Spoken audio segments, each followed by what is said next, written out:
बच्चों, UP board English वाले channel के एक नए वीडियो लेक्चर में मैं हूं Vipin.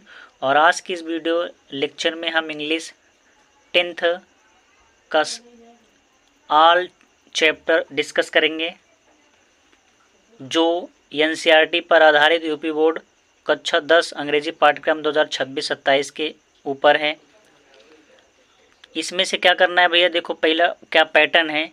There will be one question paper of 70 marks for the theory exam and 30 marks of internal assessment. अर्थात 70 नंबर के आपका रिटन एग्जाम होगा अर्थात लिखित, और 30 नंबर जो रहेगा आपका इंटरनल यानी आंतरिक मूल्यांकन के रूप में रहेगा, वो 30 नंबर स्कूल से मिलेगा। तो इसमें बच्चा जो पेपर का पैटर्न होता है, पहला पॉइंट होता है जनरल इंग्लिश। ये बटा होता है 35 मार्क्स का, जिसमें से चार भागों में यह डिवाइड होता है यानी जनरल इंग्लिश। पहला है सेक्शन ए रीडिंग, जो 10 नंबर का रहता है। इसी में सेक्शन ए रीडिंग में ही पहला पॉइंट आएगा अनसीन पैसेज, जिसमें से 3 मल्टीपल चॉइस क्वेश्चंस रहेंगे। दूसरा रहेगा इसी ही अनसीन पैसेज में से उठा करके 3 वेरी शॉर्ट क्वेश्चन रहेगा, और इसके साथ साथ एक वोकैब का पार्ट रहेगा, सिनोनिम्स एंटोनिम्स या मीन्स या अपोजिट वर्ड, कोई भी कुछ भी हो सकता है। तो टोटल 7 अर्थात 7 3 10 अर्थात आपका जो रीडिंग सेक्शन है भाग ये टोटल 10 नंबर का हो जाएगा। उसके बाद सेक्शन बी है राइटिंग स्किल।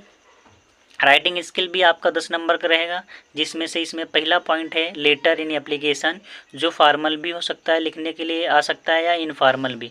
ये आपका 4 नंबर का रहेगा बच्चों। और उसके बाद अगला पॉइंट है आर्टिकल इन एसे, या रिपोर्ट राइटिंग के लिए भी लिखना आ सकता है, डिस्क्रिप्टिव पैराग्राफ के रूप में भी, यानी 80 से 100 शब्दों में। आपका ये रहेगा 6 नंबर का। सेक्शन सी रहेगा अगला पॉइंट, जिसमें ग्रामर सम्मिलित रहता है बच्चों। ये 15 मार्क्स का रहेगा, और इसमें टॉपिक है parts of speech, tenses, reordering sentence, narration, voice, prepositions, articles, spellings. ये कुल मिला के पूरा टोटल 10 नंबर्स का रहेगा। और इसके बाद एक टॉपिक और होता है सेक्शन सी में ही ग्रामर के अंतर्गत में, translation from Hindi to English. अर्थात आपका हिंदी रहेगा 7-8 वाक्य के अनुवाद उसको इंग्लिश में करना होगा। ये 4 से 5 नंबर का आता है।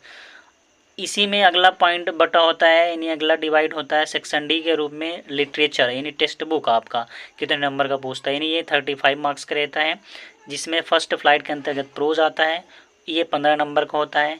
इसमें क्या पूछेगा, 2 multiple choice question based on extracts, 3 MCQs based on lessons, 2 short answer and 1 long answer, ये रहेगा। और इसी फर्स्ट फ्लाइट के अंतर्गत पोइट्री है भैया, और ये 8 नंबर का आपका एग्जाम में आएगा, जिसमें से 2 multiple choice question based on extracts, 1 short answer और ए पोएम, अर्थात एक शॉर्ट आंसर भी आ सकता है और एक पोएम भी लिखने को आ सकता है। दो में से एक करना है आपको, चाहे जो करिएगा। उसके बाद अगला पॉइंट होता है पोइट्री का ही part, central idea of the given poem, अर्थात एक पोएम दी रहेगी जो उसी में से आपका कोई ना कोई सेंट्रल आइडिया करना होगा।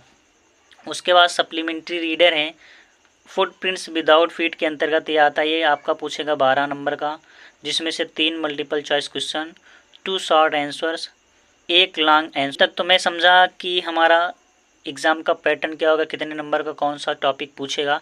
आप समझते हैं हम कक्षा 10th में यानी कि इंग्लिश के लिए हमें किस चैप्टर को पढ़ना है और कितना चैप्टर में पढ़ना, चैप्टर के रूप में उनके राइटर का नाम क्या है, सबको बारी बारी समझते हैं। फर्स्ट फ्लाइट अर्थात इसके अंतर्गत में आता है प्रोज और पोइट्री। तो प्रोज पहला भाग है, ये लेटर टू गॉड पहला चैप्टर है। दूसरा Nelson Mandela long walk to freedom, सारे राइटर के नाम भी बगल लिखे हैं। सबको जब मैं चैप्टर पढ़ाऊँगा भैया इनके बारे में भी बताऊँगा। दूसरा है 2 स्टोरीज अबाउट फ्लाइंग, इसमें 2 चैप्टर सम्मिलित रहते हैं, जिसे पहला है हिज फर्स्ट फ्लाइट और दूसरा ब्लैक एरोप्लेन, और चौथा चैप्टर है from the diary of Anne Frank. पांचवा है ग्लिम्पस ऑफ इंडिया, जिसमें से 3 टॉपिक इंक्लूड होते हैं, ए बेकर फ्रॉम गोवा, दूसरा Coorg, third T from Assam. और अगला टॉपिक होता है 6ठा नंबर जो चैप्टर है मिसबिल द ऑटर, 7वां नंबर है मैडम राइड्स द बस, 8वां नंबर है द सरमन एट बनारस, और 9th नंबर चैप्टर है द प्रपोजल। तो भैया ये रहा आपका प्रोज का चैप्टर। इसके बाद हम आइए समझते हैं पोइट्री का सिलेबस।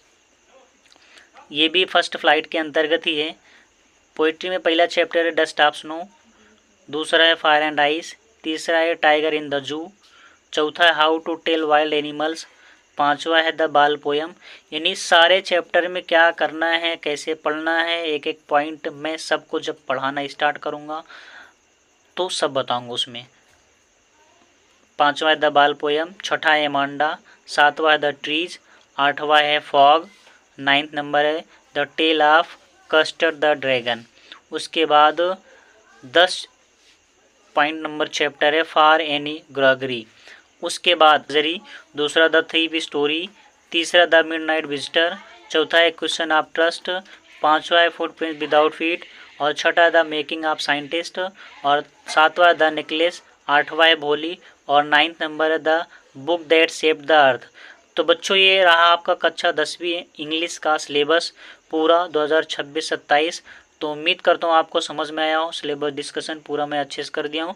अब मैं आपके सामने इन सारे चैप्टर को टॉपिक वाइज आपके सामने लाऊंगा और अच्छे से आपको पढ़ना है और मेहनत करना है अच्छे से, और कक्षा 10वीं में यूपी बोर्ड एग्ज़ाम में अच्छा रिजल्ट लाना है आपको। थैंक यू बच्चों, मिलते हैं नेक्स्ट वीडियो में।